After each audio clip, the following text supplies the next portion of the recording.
Hi hello friends, welcome to Vaishnavi kitchen logs. Friends, ಎಲ್ಲರಿಗೂ ಇವತ್ತು ನಿಮಗೆ ಒಂದು ಉಪಯುಕ್ತವಾದ ಒಂದು ಮಾಹಿತಿ ಅಂತಲೇ ಹೇಳ್ಬೋದು. ಇದು ನನ್ನ ಎಕ್ಸ್ಪೀರಿಯನ್ಸ್ ಅಂತಲೇ ಹೇಳ್ಬೋದು. ಇವಾಗಿನ ಫುಡ್ಡಿಗೆ ಎಲ್ಲರಿಗೂ ಫ್ಯಾಟ್ ಅನ್ನೋದು ಕಾಮನ್ ಆಗಿದೆ, ಮತ್ತು ಬೆಲ್ಲಿ ಫ್ಯಾಟ್ ಅನ್ನೋದು ತುಂಬ ಕಾಮನ್ ಆಗಿದೆ. ಇದನ್ನು ನಾವು ಈಸಿಯಾಗಿ ಯಾವ ಥರ ವೇಟನ್ನು ಕಡಿಮೆ ಮಾಡೋದು ಅಂತ ಹೇಳಿ ನಾನು ನಿಮಗೆಲ್ಲ ಇವತ್ತು ಹೇಳ್ಕೊಡ್ತಾ ಇದ್ದೀನಿ ಫ್ರೆಂಡ್ಸ್. ಇದು ನನ್ನ ಎಕ್ಸ್ಪೀರಿಯನ್ಸ್ ಕೂಡ. ಇದಕ್ಕೆ ಮೊದಲನೇದಾಗಿ ಬೆಳಗ್ಗೆ ಎದ್ದ ತಕ್ಷಣ ನೋಡಿಲಿ ಬಿಸಿ ನೀರಿಗೆ ಸ್ವಲ್ಪ ಚಿಯಾ ಸೀಡ್ಸನ್ನು ಹಾಕಿ ಕುಡಿಯೋದ್ರಿಂದ ನಮಗೆ ಆರೋಗ್ಯಕ್ಕೂ ತುಂಬ ಒಳ್ಳೆಯದು, ವೆಯ್ಟ್ ಲಾಸ್ ಆಗೋಕ್ಕೂ ತುಂಬ ಹೆಲ್ಪ್ ಆಗುತ್ತೆ. ಇಲ್ಲವಾದರೆ ನಾವು ಬರೀ ಬಿಸಿ ನೀರನ್ನು ಕೂಡ ಕುಡಿಬಹುದು. ನೆಕ್ಸ್ಟು ನಿಮಗೆ ಸಾಧ್ಯವಾದಷ್ಟು ವಾಕ್ ಮಾಡ್ಬೋದು, ಮತ್ತು ಈಸಿಯಾಗಿ ಎಕ್ಸಸೈಸನ್ನು ಕೂಡ ಮಾಡಬೇಕು.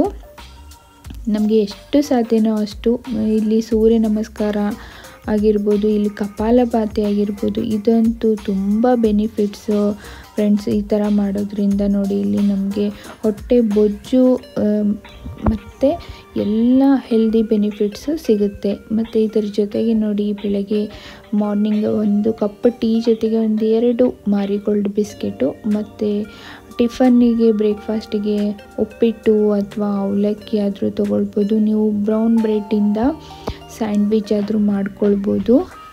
ಯಾವುದೇ ಥರ ನಾವು ಬೇಜಾರಿಲ್ಲದೇ ಥರ ನಾವು ಈ ಥರ ಫುಡ್ಡನ್ನು ರೆಡಿ ಮಾಡಿಕೊಂಡು ತಿನ್ಬೋದು. ಇಡ್ಲಿ ನೋಡಿ, ಏನಾದರೂ ತಿನ್ನಿ, ನೀವು ಲಿಮಿಟಾಗಿ ತಿನ್ನಬೇಕು. ನೋಡಿ 2 ಇಡ್ಲಿ ಜೊತೆ ಸಾಂಬಾರನ್ನು ಹಾಕೊಂಡು ತಿಂದರೆ ಹೊಟ್ಟೆನೂ ಫುಲ್ಲಾಗಿರುತ್ತೆ, ನಮಗೆ ಟೇಸ್ಟಿಯಾಗೂ ಇರುತ್ತೆ ಬ್ರೇಕ್ಫಾಸ್ಟು. ಮತ್ತು ಒಂದು ಎಗ್ ಆಮ್ಲೆಟನ್ನು ತಿನ್ಬೋದು, ಅಥವಾ ಓಟ್ಸ್ ಗಂಜಿನಾದರೂ ಮಾಡಿಕೊಂಡು ಕುಡಿಬೋದು.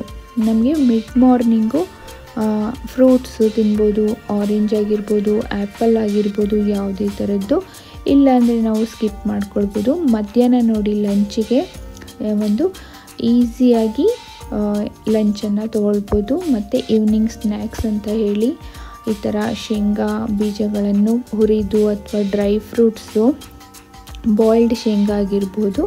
ಮತ್ತು ನೈಟ್ ಡಿನ್ನರಿಗೆ ನೋಡಿ ಫ್ರೆಂಡ್ಸ್, ಇಲ್ಲಿ ಈ ಥರ ಪರೋಟ ಆಗಿರ್ಬೋದು, ಸಲಾಡ್ ಆಗಿರ್ಬೋದು, ಈ ಥರ ನಾವು ಟೇಸ್ಟಿಯಾಗಿ ಮಾಡಿಕೊಂಡು ಆರಾಮಾಗಿ ತಿನ್ಬೋದು. ಮತ್ತು ನೀವು 15 ದಿನಕ್ಕೆ ಒಂದು ಸಾರಿ ಆರಾಮಾಗಿ ಏನಾದರೂ ಊಟ ಮಾಡ್ಬೋದು, ಚೀಟ್ ಮೀಲ್ ಮಾಡ್ಬೋದು. ಮತ್ತು ಮೇಯ್ನಾಗಿ ಸ್ವೀಟನ್ನು ನಾವು ಇಲ್ಲಿ ಅವಾಯ್ಡ್ ಮಾಡಬೇಕಾಗುತ್ತೆ ನೋಡಿ. ನೆಕ್ಸ್ಟ್ ನೋಡಿ ಇಲ್ಲಿ ಜಂಕ್ ಫುಡ್ಸ್ ಆಗಿರ್ಬೋದು, ಮತ್ತು ಚಿಕನ್ ಮಟನ್ ಎಲ್ಲನೂ ನೀವು ಅವಾಯ್ಡ್ ಮಾಡಬೇಕಾಗುತ್ತೆ.